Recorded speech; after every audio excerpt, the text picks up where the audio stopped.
yang percaya kepada Yesus akan dihapus semua dosa. Ada penolong. Konsep persis seperti itu. Kita pun sama, cuma itu tadi.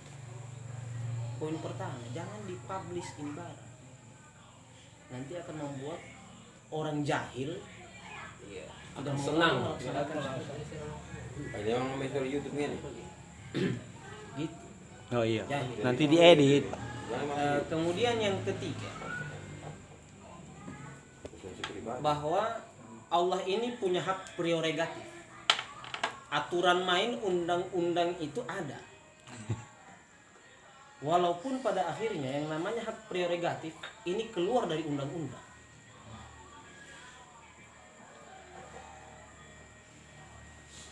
Ya, paham ya? Jadi, bangun kita sama-sama. Makanya selalu dikatakan di dosa bayang mupukul suai ikut suruh. Bukan sholat yang bikin kau masuk, tapi rahmat. Karena pada ujungnya nanti Allah akan sampaikan ke Rasulullah, engkau tidak akan kecewa atas perbuatanku kepada umat.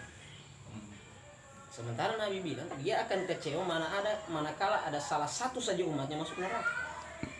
Allah sudah jamin kau tidak akan kecewa. Mari kira-kira masuk. Situ dia. Berarti dia masuk.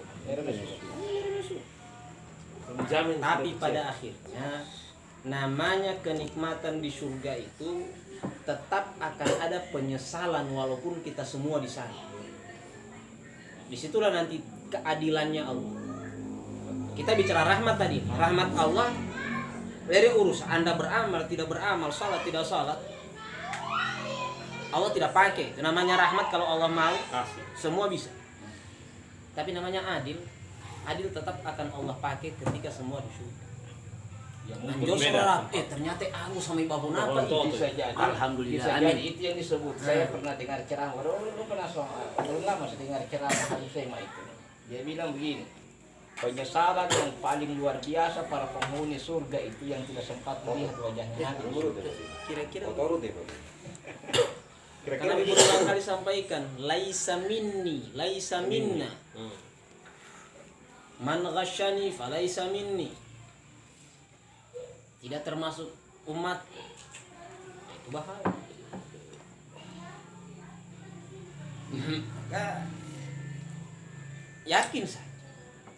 Tapi supaya tidak terlalu banyak penyesalan, berbuat sebaik-baiknya. Supaya dapat tempat yang di atas. Daria, Karoa. Ada nomor solusi apa video tuh. Kamu ku edit nih. Jadi setelah waktu acara Habib Segaf kekuatan otomatis segala macam sebagai riwayat. Dan ini riwayat. Jadi roh puragahikan banyak. Angkatan-angkatan pertama di pondok. Mempakannya itu sholat asar. Sholat asar. Sholat nak. Ustaz sholat kita baru selesai makur. Habis Segaf selesai rahmat penuh dicurahkan rahmat aja. Belum selesai sholat. Dari bawah. Minta maaf tanpa mengurangi Rasa hormat kami dari keluarga. urgensi sholat. Ternyata di dalam Al-Quran lebih banyak hal lain diperintahkan ketimbang perintah sholat. Tanpa memandang enteng urgensi sholat ya. Tapi ternyata salah satu contohnya perintah berinfak, bersedekah itu lebih banyak diulang-ulang oleh Allah dalam Al-Quran ketimbang perintah untuk sholat. Artinya jangan sampai kita terjebak pada satu ritual kemudian menafikan sisi lain dari syariat, yaitu sosial, spiritual. Tidak cukup hanya syariat. Maka orang yang hanya melaksanakan syariat bisa jadi dia wailul lil musallin alladzina hum an salatihim sahun alladzina hum yura'un wa yamna'un al-ma'un. Sosialnya yang dibuat.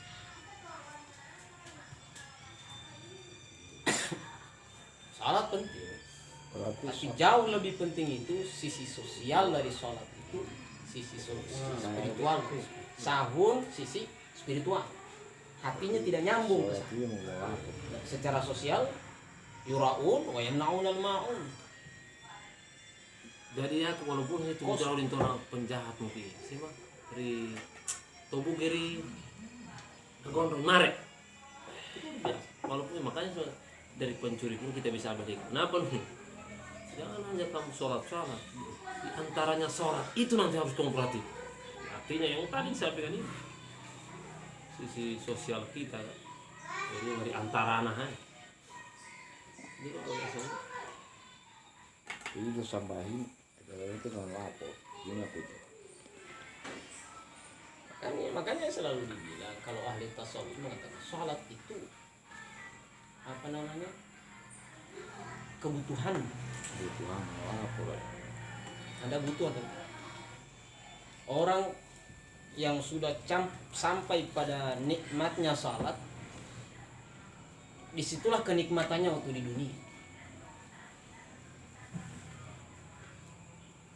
Jadi terlepas dari sosialnya, spiritualnya bagaimana, namanya dia kalau mau nikmat, tadi itu nikmat yang paling tinggi pasti dia cari.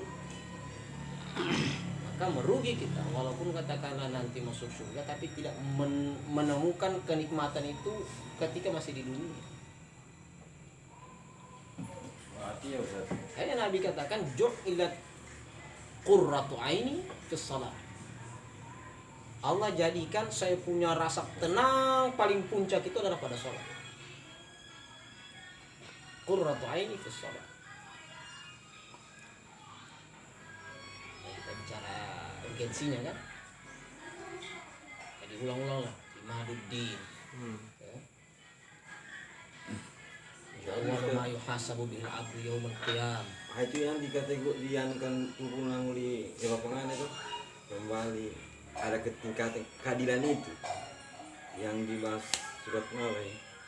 Wahai jiwa yang tenang. Nah, Gitu ya, Sir? ya. Kita tidak akan masuk pada golongan ayat Tuhan nafsul mutmainnah. Syarat pertama kita belum masuk pada khuli fi ibadi. Baru Anda layak masuk surga. Anda belum pada khuli fi ibadi, Anda tidak boleh pada khuli jannati. Ibadi dulu. Hamba yang tunduk sama ya perintah. Mutmainnahnya itu tenangnya itu kau dapat di mana?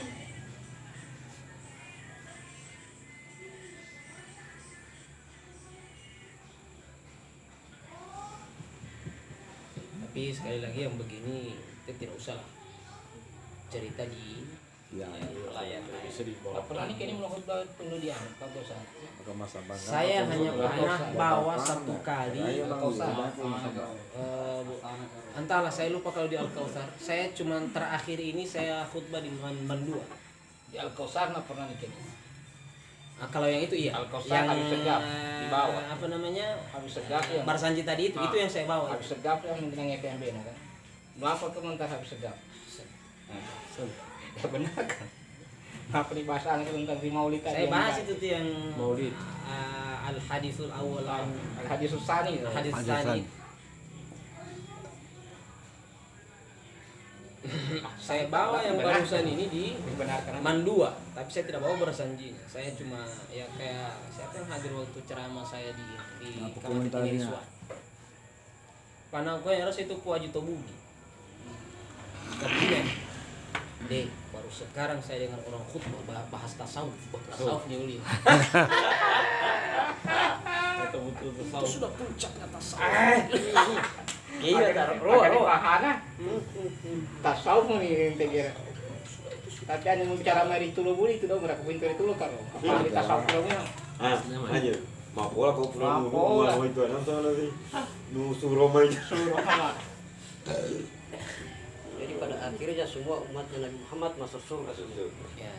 Kecuali tiada pengecualian di situ orang-orang yang keluar dari yang murtad begitu.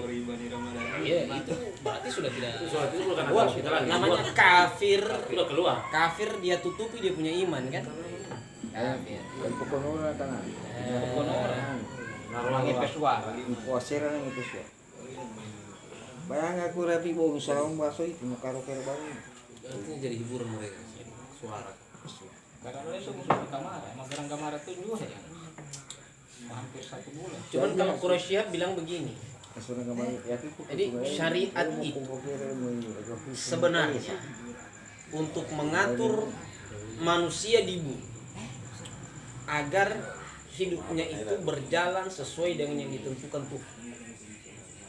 Jadi syariat itu dia sebatas aturan hidup berkaitan dengan muamalah.